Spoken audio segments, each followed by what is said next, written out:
Hi friends, welcome back. ನಾವು last ಕ್ಲಾಸಲ್ಲಿ ಯಾವುದು ಕರ್ನಾಟಕ ಸ್ಟೇಟ್ ಲೆಜಿಸ್ಲೇಟಿವ್ ಕೌನ್ಸಿಲ್ದು data entry operator, computer operator ಮತ್ತು ಯಾವುದು ಸೀನಿಯರ್ ಪ್ರೋಗ್ರಾಮರ್ ಅಲ್ವಾ? ಸೀನಿಯರ್ ಪ್ರೋಗ್ರಾಮರು ಮತ್ತು ಜೂನಿಯರ್ ಪ್ರೋಗ್ರಾಮರ್ ಎರಡಕ್ಕೂ ಸೇರಿ ಒಂದೇ GS ಪೇಪರ್ನ ಮಾಡಿದ್ರು. ಅದನ್ನು ಕಂಪ್ಲೀಟ್ ಮಾಡಿದ್ದೀವಿ. ಸೀನಿಯರ್ ಪ್ರೋಗ್ರಾಮರ್ ಇನ್ನು 2 ಕ್ವೆಶನ್ಸ್ ಇದೆ ಆ್ಯಂಡ್ ಆ ಕ್ವೆಶನ್ಸ್ ಮುಗಿದ್ರೆ will be finishing with the classes. ಮುಗೀತು. ಆಲ್ಮೋಸ್ಟ್ ನಿಮಗೆ 27 to 28 class and along with that ಇನ್ನೊಂದು ಕ್ಲಾಸ್ ಇರುತ್ತೆ. HYT ಟಾಪಿಕ್ಸ್ ಮಾತ್ರ ಹೇಳುವಂಥ ಕ್ಲಾಸ್ ಅದು. ನಿಮಗೆ ಯಾವ್ಯಾವ್ದ್ರ ಮೇಲೆ ತುಂಬ ಕಾನ್ಸಂಟ್ರೇಟ್ ಮಾಡಬೇಕು. ಹೈ ಯೀಲ್ಡಿಂಗ್ ಟಾಪಿಕ್ಸ್ ಅಂದರೆ ಅದು ಈಗಾಗಲೇ ಕ್ವೆಶನ್ ಪೇಪರ್ ಅನಲೈಸಿಸ್ ಮಾಡಿರೋದ್ರಿಂದ ನೀವು ಎಲ್ಲರೂ ಹೇಳ್ಬೋದು. ಬಿಕಾಸ್ ಏನೇನು ಬಂದಿರುತ್ತೋ ಆಲ್ಮೋಸ್ಟ್ ಆ ಟಾಪಿಕ್ಸ್ನ ನಾವು ಕವರ್ ಮಾಡಬೇಕು ಅಂತ. ಆ ಟಾಪಿಕ್ಸ್ನೆಲ್ಲ ನಾವು ಕವರ್ ಮಾಡಿದ್ರೆ that is HYT and I will be dealing with super HYT. ಓಕೆನಾ? ಸೂಪರ್ HYT ಟಾಪಿಕ್ಸ್ನ ಲಾಸ್ಟ್ ಕ್ಲಾಸಲ್ಲಿ ಒಂದರಲ್ಲಿ ಹೇಳ್ತೀನಿ. ಆ್ಯಂಡ್ ಸ್ಟೂಡೆಂಟ್ಸ್, ನೀವು ಇನ್ನೂ ಏನೇನು ಕ್ವಶನ್ಸ್ ತುಂಬ ಕೇಳ್ತಾ ಇದ್ದೀರಾ, ಅಂದರೆ ಅದು ಹೇಳ್ಕೊಡಿ, ಇದು ಹೇಳ್ಕೊಡಿ, ಲೈಕ್ ಅಪಾರ್ಟ್ ಫ್ರಮ್ ಸೈನ್ಸ್ ಕೂಡ ಸ್ವಲ್ಪ ಏನಾದರೂ ಇನ್ಫಾರ್ಮೇಷನ್ ಕೊಡಿ ಅಂತ ಹೇಳ್ತಾ ಇದ್ದೀರಾ. ಆ್ಯಂಡ್ ಅದನ್ನು ನಾನು ಮಾಡಿಕೊಡ್ತೀನಿ. ಸರಿ, ಫೈನ್. ಇವತ್ತು ನಾವು RFO ಎಕ್ಸಾಮು KPSC ಮಾಡಿದ್ದು ಅದ್ರದ್ದು ಸ್ವಲ್ಪ ಕ್ವಶನ್ಸ್ನ ಸಾಲ್ವ್ ಮಾಡ್ತಾ ಹೋಗೋಣ. ನೋಡಿ, ಫಸ್ಟ್ ಕ್ವಶನ್ ಬಂದು ನಮಗೆ the exit of the food from the stomach. ನಿಮಿಷ. ಓಕೆ, ಸೊ ನೋಡಿ, ಫಸ್ಟ್ ಕ್ವಶನ್ಗೆ ಬರೋದಾದ್ರೆ exit of food from the stomach is regulated by a dash which releases it in small amounts to the small intestine ಅಂತ ಕೇಳಿರುವಂಥ question. ಹೊಟ್ಟೆಯಿಂದ ಆಹಾರದ ನಿರ್ಗಮನವನ್ನು ಯಾವುದು ನಿಯಂತ್ರಿಸುತ್ತದೆ? ಇದು ಸಣ್ಣ ಕರುಳಿನಲ್ಲಿ ಸಣ್ಣ ಪ್ರಮಾಣದಲ್ಲಿ ಬಿಡುಗಡೆ ಮಾಡುತ್ತದೆ ಅಂತ ಕ್ವಶನ್ ಇರುವಂಥದ್ದು. ಸೊ ನಾವು ಆಪ್ಷನ್ಸ್ನ ನಾವು ಆನ್ಸರ್ ಮಾಡ್ತಾ ಹೋಗೋದಾದ್ರೆ ನೋಡಿ, ಕಾರ್ಡಿಯಾಕ್ ಮಸಲ್. ಏನು ಕಾರ್ಡಿಯಾಕ್ ಅಂದ್ರೆ ಹೃದಯ ಸ್ನಾಯು. ಅದಕ್ಕೂ ಡೈಜೆಸ್ಟಿವ್ ಸಿಸ್ಟಮ್ಗೂ ಏನಾದರೂ ರಿಲೇಷನ್ ಇದೆಯಾ? ಹೃದಯ ಎಲ್ಲಿದೆ? ನಮ್ಮ ಡೈಜೆಸ್ಟಿವ್ ಸಿಸ್ಟಮ್ ಎಲ್ಲಿದೆ? ಹೃದಯದ ಕೆಳಗಡೆ ಬರುವಂಥದ್ದು ಡೈಜೆಸ್ಟಿವ್ ಸಿಸ್ಟಮ್ ಅಲ್ವಾ? ಡಯಾಫ್ರಾಮ್. ಡಯಾಫ್ರಾಮ್ ಎಲ್ಲಿ ಬರುತ್ತೆ ನೋಡಿ? ಡಯಾಫ್ರಾಮ್ ಅಂತಾನೆ ಕೊಟ್ಟಿದ್ದಾನೆ ಕನ್ನಡದಲ್ಲಿ ಕೂಡ. ಡಯಾಫ್ರಾಮ್ ಎಲ್ಲಿ ಬರುತ್ತೆ ನಮಗೆ? It is in the skeletal system, not in ಬೇರೆ ಅಲ್ಲ, ಬೋನ್ಸ್ ಅಲ್ಲಿ ಬರುವಂಥದ್ದು ಅಲ್ವಾ ಡಯಾಫ್ರಾಮ್ ಅನ್ನೋದು. ಸ್ಫಿಂಕ್ಟರ್ ಮಸಲ್, ಹೌದು, ಇದೇ ನಮಗೆ ಕರೆಕ್ಟ್ ಆಗಿರುವಂತಹ ಆಪ್ಷನ್ನು. ಸೊ ಸ್ಕೆಲೆಟಲ್ ಮಸಲ್ಸ್, ಇದಕ್ಕೂ ನಮ್ಮ ಫುಡ್ಗೂ ಯಾವುದೇ ರೀತಿಯಾದಂತಹ ಏನು ಕನೆಕ್ಷನ್ ಅನ್ನೋದಿಲ್ಲ. ಎನರ್ಜಿಗೆ ಕನೆಕ್ಷನ್ ಅನ್ನೋದು ಬಂದ್ರೆ ನಮಗೆ ಇಲ್ಲಿ ಲ್ಯಾಕ್ಟಿಕ್ ಆಸಿಡ್ನ ಪ್ರೊಡ್ಯೂಸ್ ಮಾಡ್ತೀವಿ ಅಲ್ವಾ? ಬಯೋಟಿಕ್ ರೆಸ್ಪಿರೇಷನ್ ಆಗೋದ್ರ ಮುಖಾಂತರ ನಮಗೆ ಅಲ್ಲಿ ಲ್ಯಾಕ್ಟಿಕ್ ಆಸಿಡ್ ಪ್ರೊಡ್ಯೂಸ್ ಆಗುತ್ತೆ ನಮ್ಮ ಮಸಲ್ಸ್ ಅಲ್ಲಿ ಅಲ್ವಾ? ದಟ್ ಈಸ್ ಕ್ಲೋಸ್ಲಿ ರಿಲೇಟೆಡ್ ಅಂತ ಹೇಳ್ಬೋದು. ಸೊ ಇವಾಗ ನಾವೆಲ್ಲರೂ ಡೈಜೆಸ್ಟಿವ್ ಸಿಸ್ಟಮ್ನ ಓದಿದೀವಿ. ಯಾವ ಆಂಗಲ್ ಅಲ್ಲಿ ಓದಿದ್ವಿ ಇಷ್ಟು ದಿನ? ಲೈಕ್ KEA ಪರ್ಸ್ಪೆಕ್ಟಿವ್ ಅಲ್ಲಿ ನೋಡಿದ್ರೆ ವಿ ಸ್ಟಡಿ ಇಡಲ್ವಾ, ಎಲ್ಲಿಂದ ಡೈಜೆಷನ್ ಸ್ಟಾರ್ಟ್ ಆಗುತ್ತೆ. ಈಗ ಆಲ್ರೆಡಿ ನಾವು 3 ಕ್ವಶನ್ಸ್ ಡೈಜೆಸ್ಟಿವ್ ಸಿಸ್ಟಮ್ ಮೇಲೆ ಸಾಲ್ವ್ ಮಾಡಿದ್ವಿ PYQs ಅಲ್ಲಿ ಅಲ್ವಾ? ಲೈಕ್ ಇಂಜೆಕ್ಷನ್ ಆಗಿರ್ಬೋದು, ಅಂದ್ರೆ ಫಸ್ಟ್ ಇಂದ ಲಾಸ್ಟ್ಗೆ ಕ್ರೊನಾಲಜಿಕಲಿ ಡೈಜೆಸ್ಟಿವ್ ಸಿಸ್ಟಮ್ ಅಲ್ಲಿ ನಡೆಯುವಂತಹ ಪ್ರಾಸೆಸ್ನ ಅರೇಂಜ್ ಮಾಡಿ ಅಂತ ಹೇಳಿ ಒಂದು ಕ್ವಶನ್ ಕೊಟ್ಟಿದ್ದ. ದಟ್ ಈಸ್ ಲೈಕ್ ಏನು, ಇಂಜೆಷನ್ ಮತ್ತೆ ಡೈಜೆಷನ್, ಅಬ್ಸಾರ್ಪ್ಷನ್, ಅಸಿಮಿಲೇಷನ್ ಅಂಡ್ ಏಜೆಷನ್ ಅಂತ ಹೇಳಿ ಕೊಟ್ಟಿದ್ದ. ಅದನ್ನು ಸಾಲ್ವ್ ಮಾಡಿದ್ವಿ. ಅಂಡ್ ಅಲಾಂಗ್ ವಿತ್ ದಟ್ ಈ ಏನದು ಮೆಕ್ಯಾನಿಸಮ್ಸ್ ಏನಿದೆ, ಇಂಜೆಷನ್ ಆಗಿರ್ಬೋದು, ಡೈಜೆಷನ್ ಆಗಿರ್ಬೋದು, ಜೀರ್ಣ ಮಾಡುವಂಥದ್ದು, ಅಬ್ಸಾರ್ಬ್ ಮಾಡ್ಕೊಳ್ಳುವಂಥದ್ದು ಅಂದ್ರೆ ಹೀರ್ಕೊಳ್ಳುವಂಥದ್ದು, ಅವುಗಳಿಗೆಲ್ಲಾನು ಯಾವ ಯಾವ ಆರ್ಗನ್ಸ್ ಇನ್ವಾಲ್ವ್ ಆಗಿ ಯಾವ ಆರ್ಗನ್ಸ್ ಮುಖಾಂತರ ಡೈಜೆಸ್ಟಿವ್ ಸಿಸ್ಟಮ್ ಸ್ಟಾರ್ಟ್ ಆಗಿ ಎಂಡ್ ಆಗುತ್ತೆ ಅನ್ನೋದು ಒಂದು ಕ್ವಶನ್ ನೋಡಿದ್ವಿ. ನೋಡಿ, ಇದು ಇನ್ನೊಂದು ಕ್ವಶನು. ಈಗ ನಾವು ಡೈಜೆಸ್ಟಿವ್ ಸಿಸ್ಟಮ್ ನೋಡೋದಾದ್ರೆ ಇದು ಈಸೋಫೇಗಸ್ ಆಗುತ್ತೆ, ಇದು ಬಕಲ್ ಕ್ಯಾವಿಟಿ ಅಂದ್ರೆ ನಾವು ಊಟ ಮಾಡುವಂಥದ್ದು. ಸೊ ಇಲ್ಲಿ ನಮ್ಗೆ ಏನಾಗುತ್ತೆ, ಜಠರ ಏನಂತ ಕರಿತೀವಿ, ಸ್ಟೊಮಕ್ ಅಲ್ವಾ? ಈ ರೀತಿ ಇರೋದು. ನಾನು ಆಲ್ರೆಡಿ ನಿಮಗೆ HCl ನ ಎಕ್ಸ್ಪ್ಲೈನ್ ಮಾಡುವಾಗ ಹೇಳಿದ್ದೆ. ಹೈಡ್ರೋಕ್ಲೋರಿಕ್ ಆಸಿಡ್ ಸ್ಟೊಮಕ್ ಅಲ್ಲಿ ನಮಗೆ ಸ್ಟೊಮಕ್ ಲೈನಿಂಗ್ ಅಲ್ಲಿರುವಂತಹ ನೋಡಿ, ಲೈನಿಂಗ್ ಅಲ್ಲಿರುವಂತಹ ಪೆರೈಟಲ್ ಸೆಲ್ಸ್ ಅಂತ ಇರ್ತವೆ. ಅದರಲ್ಲಿ ನಮಗೆ HCl ಪ್ರೊಡ್ಯೂಸ್ ಆಗುವಂಥದ್ದು. ಓಕೆನಾ? HCl ಏನ್ ಮಾಡುತ್ತೆ HCl ಜರ್ಮ್ಸ್ ನ ಕಿಲ್ ಮಾಡುತ್ತೆ. ಮತ್ತೆ ಪೆಪ್ಸಿನೋಜನ್ ಅನ್ನುವಂತಹ ಎಂಜೈಮ್ ನ ಆಕ್ಟಿವೇಟ್ ಮಾಡುವಂತಹ ಕೆಲಸ ಹೈಡ್ರೋಕ್ಲೋರಿಕ್ ಆಸಿಡ್ ಇರುತ್ತೆ. ಬಟ್ ಇಲ್ಲಿ ಕ್ವಶನ್ ಕೇಳಿರುವಂತದ್ದೇನು, ಈಗ ಹೊಟ್ಟೆಗೆ ಫಸ್ಟ್ ಊಟ ಮಾಡ್ತೀವಿ. ಓಕೆ, ಊಟ ಇಲ್ಲಿ ಇರುತ್ತೆ, ಫುಲ್ ಹೊಟ್ಟೆ ತುಂಬಾ ಇರುತ್ತೆ ಊಟ. ನೋ ವೇಸ್, ಯಾವತ್ತಿಗೂ ಆ ತರ ಇರಲ್ಲ ಅಲ್ವಾ? ಸೊ ನಮ್ಗೆ ಇದೆಲ್ಲ ಹೋಯ್ತು, ಇಲ್ಲಿವರೆಗೂ ಹೀಗೆ ಅಲ್ವಾ? ಸೊ ಫಸ್ಟ್ ಇಲ್ಲಿ ಕೆಲವು ಎಂಜೈಮ್ಸ್ ಇರ್ತವೆ. ಸ್ಟೊಮಕ್ ಅಲ್ಲಿ ಇರುವಂತಹ ಎಂಜೈಮ್ಸ್ ಯಾವುದು, ಸ್ಮಾಲ್ ಇಂಟೆಸ್ಟೈನ್ ಅಲ್ಲಿ ಇರುವಂತಹ ಎಂಜೈಮ್ಸ್ ಯಾವುದು? ಸ್ಟೊಮಕ್ ಅಲ್ಲಿ ನಾನು ಆಲ್ರೆಡಿ ಹೇಳಿದೆ, ಯಾವುದು? ಪೆಪ್ಸಿನೋಜನ್. ಅದೇನ್ ಮಾಡುತ್ತೆ, ಪ್ರೋಟೀನ್ ನ ಲೈಕ್ ಏನ್ ಮಾಡುತ್ತೆ, ಪೆಪ್ಟೈಡ್ಸ್ ಆಗಿ ಕನ್ವರ್ಟ್ ಮಾಡುವಂತಹ ಒಂದು ಎಂಜೈಮ್ ಆಗುವಂಥದ್ದು ಅಲ್ವಾ? ಸೊ ಸೊ ಈಗ ಈ ಹೊಟ್ಟೆ ಭಾಗದಿಂದ ಸ್ಟೊಮಕ್ ಇಂದ ಏನ್ ಮಾಡ್ಬೇಕು, ಸ್ಮಾಲ್ ಇಂಟೆಸ್ಟೈನ್ಗೆ ಬರಬೇಕು. ಇದು large intestine. As we all know, ನಮ್ಗೆ ಎಲ್ಲರಿಗೂ ಡೈಜೆಸ್ಟಿವ್ ಸಿಸ್ಟಮ್ ಬಗ್ಗೆ ಗೊತ್ತಿದೆ ಅಲ್ವಾ. ಇದು ನಮ್ಗೆ ಸ್ಪಿಂಕ್ಟರ್, ಇದು ಅಪೆಂಡಿಕ್ಸ್ ಬರುತ್ತೆ. ಇದೆಲ್ಲ large intestine.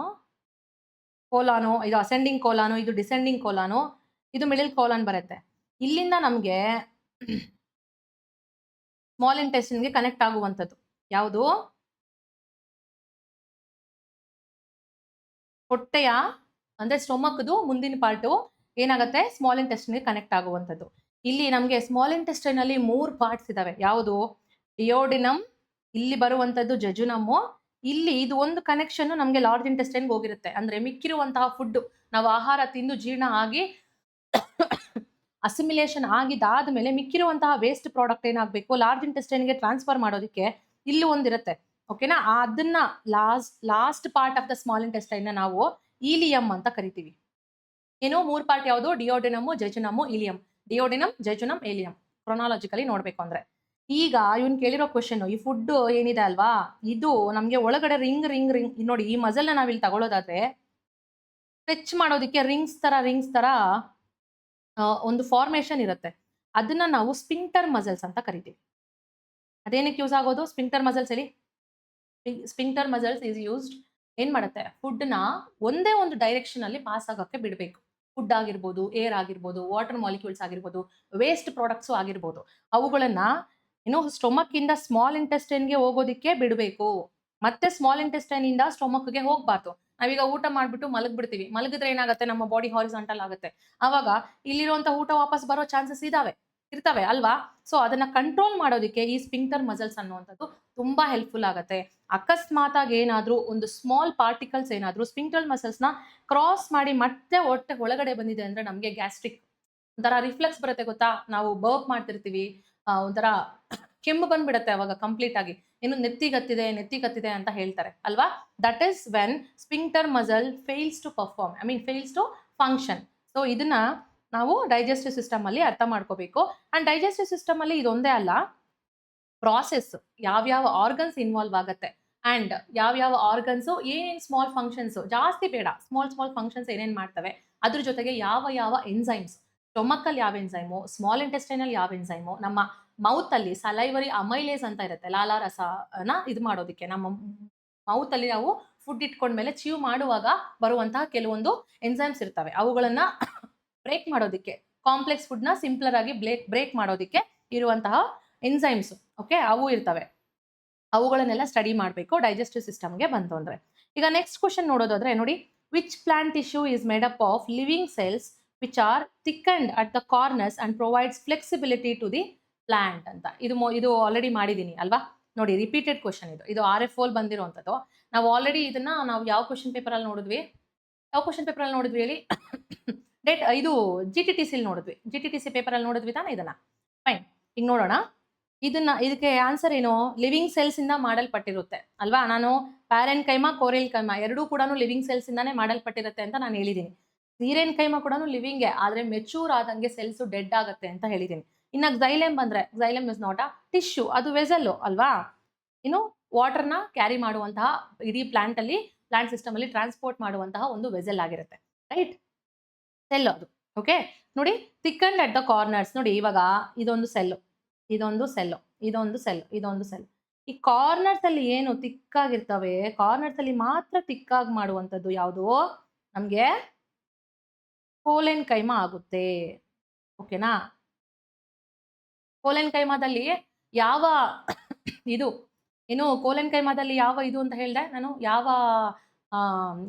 Cell wall is made up of what kind of component ಅಂತ ಹೇಳಿದೆ, that is made up of pectin ಅಲ್ವಾ. ಪೆಕ್ಟಿನ್ ಇಂದ ಮಾಡಲ್ಪಟ್ಟಿರುವಂಥದ್ದು, ಕಾರ್ನರ್ಸ್ ಅಲ್ಲಿ ಮಾತ್ರ ತಿಕ್ಕಾಗಿರುವಂಥದ್ದು. ಅದೇ ಅಕಸ್ಮಾತ್ ಈಗ ಇದು ಒಂದು ಸೆಲ್ ಅನ್ಕೊಳ್ಳೋಣ, ಎಲ್ಲಾ ಕಡೆ ಫುಲ್ಲು ತಿಕ್ಕಾಗಿ ಏನಾದ್ರೂ ಸೆಲ್ ಇದ್ರೆ ಅದ್ಯಾವುದು, ಸ್ಕ್ಲೀರೆನ್ ಕೈಮಾ. ಅದಕ್ಕೆ ಬೆಸ್ಟ್ ಎಕ್ಸಾಂಪಲ್ ಯಾವುದು ಅಂತ ಹೇಳಿದೆ, ಕೋಕೋನಟ್. ಒಣಗೋಗಿರೋ ಕೋಕೋನಟ್ ನ ತಗೊಳ್ಳಿ, ಏನಾಗುತ್ತೆ, ಕೋಕೋನಟ್, ಟೆಂಡರ್ ಕೋಕೋನಟ್, ಎಳ್ನೀರ್ ಇದ್ದಾಗ ಅದ್ರಲ್ಲಿರುವಂತಹ ಎಲ್ಲಾನು ನಮ್ಗೆ ಟೆಂಡರ್ ಆಗಿ ಲಿವಿಂಗ್ ಇದೆ ಅನ್ನೋ ತರ ಕಾಣಿಸುತ್ತೆ. ಅದೇ ಡ್ರೈ ಆಗ್ತಾ ಎಷ್ಟು ಗಟ್ಟಿ ಆಗ್ಬಿಡುತ್ತೆ ಅಲ್ವಾ. ಅದನ್ನ ಮಚ್ ತಗೊಂಡು ಹೊಡಿಯೋಕ್ಕೂ ಆಗೋದಿಲ್ಲ, ರೈಟ್? ಅಷ್ಟು ಗಟ್ಟಿ ಆಗ್ಬಿಡುತ್ತೆ. ಡ್ರೈ ಆಗ್ತಾ ಒಣಕೊಬ್ಬರಿ ಆಗ್ತಾ ಇರೋ ಟೈಮಲ್ಲಿ. ಸೊ ಅದನ್ನ ನಾವೇನಂತ ಕರಿತೀವಿ? ಸ್ಕ್ಲೀರೆನ್ ಕೈಮಾಟಸ್ ಟಿಶ್ಯೂ ಅಂತ ಕರೆಯುವಂಥದ್ದು. ಸೊ ಇವು 3ಕ್ಕೂ ನಾವು ಸ್ವಲ್ಪ ಡಿಫರೆನ್ಸಸ್ ನೋಡೋಣ. ಇದಕ್ಕೆ ಆನ್ಸರ್ ಬಂದು ನಮಗೆ ಕೋಲೆನ್ ಕೈಮಾನೇ ಬರುವಂಥದ್ದು. ನೋಡಿ, ಪ್ಯಾರೆನ್ ಕೈಮಾ, ಕೋಲೆನ್ ಕೈಮಾ, ಸ್ಕ್ಲೀರೆನ್ ಕೈಮಾ ಇವು 3 ಡಿಫರೆನ್ಸಸ್. ಅಂಡ್ ಇನ್ನೊಂದೇನು ಗೊತ್ತಾ? ಇದು ನಾನು ಆಲ್ರೆಡಿ ನೋಟ್ಸಿಂದಾನೆ ತಗೊಂಡಿರುವಂಥದ್ದು. ಅಂಡ್ ನನ್ನ ನೋಟ್ಸು ಲೈಕ್ ನಾನು ಮಾಡ್ಕೊಂಡಿರೋ ನೋಟ್ಸು NCERT, DSCERT ಮತ್ತೆ PYQs ಅನಾಲಿಸಿಸ್ ಬೇಸಿಸ್ ಮೇಲೆ.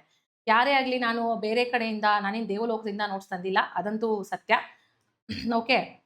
ಅದರಿಂದಾನೇ ನಾನು ಓದಿ ಆಲ್ಮೋಸ್ಟ್ ಒಂದು ನಿಮಗೆ 7th to 12th ಏನು ನೋಟ್ಸ್ ಇದಾವಲ್ಲ, NCERTಸು, DSCERTಸು ಅದು ಎಲ್ಲಾನು ನೀವು ಓದ್ತೀವಿ ಅಂತಂದ್ರೆ ಒಂದೊಂದು ಕ್ಲಾಸಲ್ಲೂ ನಿಮಗೆ 2 ಪಾರ್ಟ್ಸ್ ಇದಾವೆ. ಸೊ 2 ಪಾರ್ಟ್ಸ್ ಅಲ್ಲಿ ನಿಮಗೆ ಆಲ್ಮೋಸ್ಟ್ ಒಂದೊಂದು ಕ್ಲಾಸು 170 ಇಂದ ನಿಮಗೆ 230 ಪೇಜಸ್ ವರೆಗೂ ಇದಾವೆ. ಬಟ್ ಅದ್ರಲ್ಲಿ ಯಾವ್ದು ಓದ್ಬೇಕು, ಯಾವ್ದು ಬಿಡಬೇಕು ಅನ್ನೋದು ನಮಗೆ ತುಂಬಾನೇ ಇಂಪಾರ್ಟೆಂಟ್. ಇಲ್ಲ ನೀವು ನಾವು NCERT ಓದ್ಕೊಳ್ತೀವಿ, we are capable, I mean ನಮಗೆ ಅಷ್ಟು ಟೈಮ್ ಇದೆ, ನಾವು ಓದ್ಕೋತೀವಿ, ಯಾವ್ದನ್ನ ಮಾಡಬೇಕು ಅನ್ನೋದು ನಮ್ಗೆ ಐಡಿಯಾ ಇದೆ ಅನ್ನೋದಾದ್ರೆ ಯು ಕ್ಯಾನ್ ಆರಾಮ್ಸೆ ಸ್ಟಡಿ. ಇಲ್ಲ ಅಂತಂದ್ರೆ ನೀವು ಈ ಕ್ಲಾಸಸ್ಗೆ ಜಾಯಿನ್ ಆಗ್ಬೋದು. ಅಂಡ್ ಲಿಂಕ್ ನಿಮಗೆ ಕೆಳಗಡೆ ಸಬ್ಸ್ಕ್ರಿಪ್ಷನ್ ಬಾಕ್ಸ್ ಅಲ್ಲಿ ನಿಮಗೆ ಸಿಗ್ತಾ ಇರುತ್ತೆ. ಅಂಡ್ ಆಲ್ಮೋಸ್ಟ್ ಎಲ್ಲ ಕ್ಲಾಸಸ್ಸು ಮುಗ್ದಿದೆ. 30 ಕ್ಲಾಸಸ್ ಏನೋ ಮುಗ್ದಿದೆ. ಇನ್ನ 1 ಅಥವಾ 2 ಕ್ಲಾಸಸ್ ಅಷ್ಟೇ ಬಾಕಿ ಇರುವಂಥದ್ದು. ಆಲ್ಮೋಸ್ಟ್ 30 ಅವರ್ಸ್ ಅಲ್ಲಿ all the science subject is done. Okay. So next ಬರೋದಾದ್ರೆ ನೋಡಿ, ಸೆಲ್ ಸ್ಟೇಟ್ ಅಲ್ಲಿ ನಮಗೆ parenchyma tissue, collenchyma tissue, sclerenchyma tissue. ಇಲ್ಲಿ ಸೆಲ್ ಸ್ಟೇಟು ಲಿವಿಂಗ್ ಇರುತ್ತೆ. ಏನಿದು? ಜೀವಕೋಶದ ಸ್ಥಿತಿ. ಓಕೆನಾ? ಬದುಕಿರ್ತವೆ, ಇದು ಬದುಕಿರ್ತವೆ, ಆದ್ರೆ ಮೆಚ್ಯೂರ್ ಆದಂಗೆ ಸತ್ತೋಗ್ತವೆ. ಇವಾಗ ಕೋಕೋನಟ್ ಅಲ್ಲಿ ನೋಡಿ, ಮೆಚೂರ್ ಆದಂಗೆ ಎಳ್ನೀರ್ ಆಗ್ಬಿಟ್ಟು ಕಾಯಿ ಆಗುತ್ತೆ, ಕಾಯಿ ಆಗಿ ಕೊಬ್ಬರಿ ಆಗುತ್ತೆ, ಕೊಬ್ಬರಿ ಆಗೋ ಟೈಮ್ಗೆ ಎಲ್ಲ ಸತ್ತೋಗ್ಬಿಟ್ಟಿರುತ್ತೆ ಅಲ್ವಾ? Next cell wall. ಓಕೆನಾ? ಏನಾಗಿರುತ್ತೆ? ತಿನ್ನಿರುತ್ತೆ, ತುಂಬಾ ತಿನ್ನಿರುತ್ತೆ. ಇಲ್ಲಿ ಸೆಲ್ ವಾಲ್ ಸೆಲ್ಯುಲೋಸ್ ಇಂದ ಇಲ್ಲಿ ಮಾಡಲ್ಪಟ್ಟಿರುತ್ತೆ. ಸೆಲ್ಯುಲೋಸ್ ಅಂದ್ರೆ ಏನು? ನಾವು ಎಷ್ಟು ಸತಿ ಓದಿದೀವಿ ಸೆಲ್ಯುಲೋಸ್? ಒಂದು 5 to 6 ಟೈಮ್ಸ್ ಆದ್ರೂ ಓದಿರ್ತೀವಿ ಅಲ್ವಾ? ಇಟ್ ಇಸ್ ಅ ಪಾಲಿಸ್ಯಾಕರೈಡ್ ಅಲ್ವಾ? ಕಾರ್ಬೋಹೈಡ್ರೇಟ್ಸ್ ಅಲ್ಲಿ ಬರುವಂತಹ ಒಂದು ಪಾಲಿಸ್ಯಾಕರೈಡ್ ಆಗಿರುವಂತದ್ದು. ಥಿಕ್ಕೆಂಡ್ ಅಟ್ ದ ಕಾರ್ನರ್ಸ್. ಯಾವುದು? ಕೋಲೆನ್ ಕೈಮಾ ಸೆಲ್ದು ಕಾರ್ನರ್ಸ್ ಅಲ್ಲಿ ಮಾತ್ರ ನಮಗೆ ತಿಕ್ಕಾಗಿ ಕಾಣಿಸ್ಕೊಳ್ಳುವಂಥದ್ದು. ಅದೇನ್ ಮಾಡುತ್ತೆ?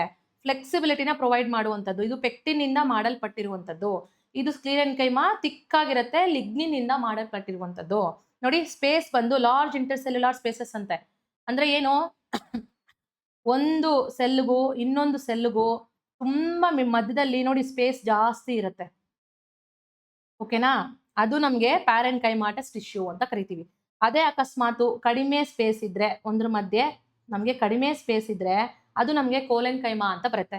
ಅದೇ ಸ್ಕ್ಲೀರೆನ್ ಕೈಮಾ ಅಂದ್ರೆ ನೋಡಿ ತಿಕ್ಕಾಗಿ ಒಂದಕ್ಕೊಂದು ತುಂಬಾ ಅಂಟುಕೊಂಡಿರುವಂತಹ ಸೆಲ್ಸ್ ಇದ್ರೆ ಅದು ಸ್ಕ್ಲೀರೆನ್ ಕೈಮಾದು ಒಂದು ಕ್ಯಾರೆಕ್ಟರಿಸ್ಟಿಕ್ ಆಗುವಂಥದ್ದು.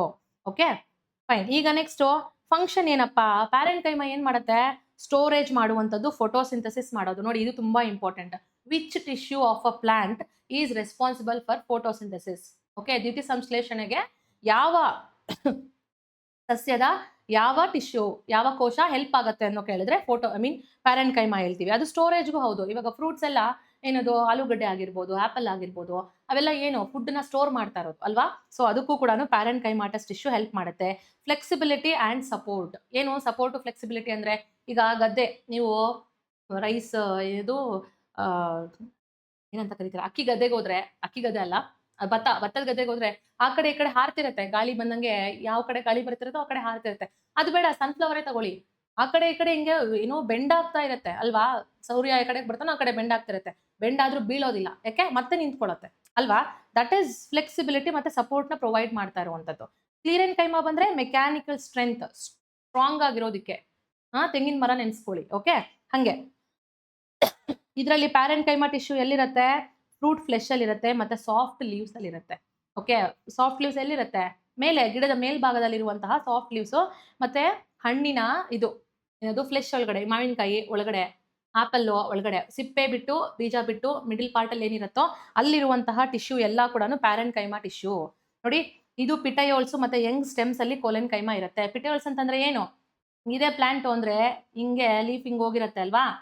ಈ ಲೀಫ್ ಏನಿಲ್ಲ ಅಟ್ಯಾಚ್ ಆಗಿರುತ್ತೆ ಅಲ್ವಾ? ಇದನ್ನ ಪಿಟಯೋಲ್ಸ್ ಅಂತ ಕರೆಯುವಂಥದ್ದು.